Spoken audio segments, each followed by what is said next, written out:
నాగశ్విని గారు అసలు ఆయన ఎప్పుడు నన్ను ఆశ్చర్యపరుస్తూనే ఉంటాడండి. ప్రతిదీ కూడా అసలు ఏ క్యారెక్టర్ దగ్గర నుంచి ఏం కోరుకుంటున్నారు, ఏ క్యారెక్టర్ ఎలా బిహేవ్ చేస్తుంది, చాలా డీటెయిల్డ్గా ఆయన నాకు చెప్పాడు.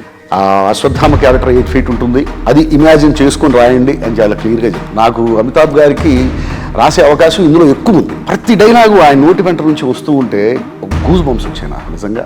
కమల్ హాసన్ గారికి, ప్రభాస్ గారికి నా లైఫ్లో ఇప్పుడు ఫస్ట్ టైం రాశానండి. చాలా మందికి కమల్ హాసన్ గారు ఎందుకు ఆ మాట వాడారు అనేటువంటి ఆలోచన కొంతమంది అడిగారు నన్ను. జగన్నాథ రథ చక్రాలు వస్తున్నాయి అంటే దాని అర్థం భగవంతుడు వస్తున్నాడు.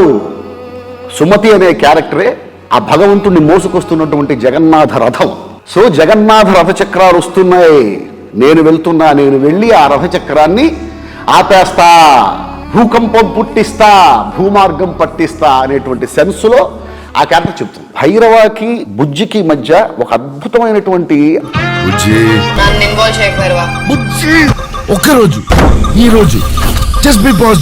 కలియుగం అంటే ఏంటండి, స్వార్థం ఎక్కువగా ఉంటుంది అంతే. అయితే మార్పు అనేది వస్తుంది ఖచ్చితంగా. రేపటి కోసం ఎవరి వల్ల అయితే కాలం మారిందో అతనే భగవత్ స్వరూపుడు అంతే.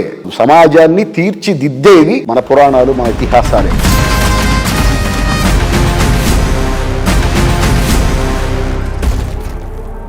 ప్రిపేర్ అయ్యి వచ్చాను.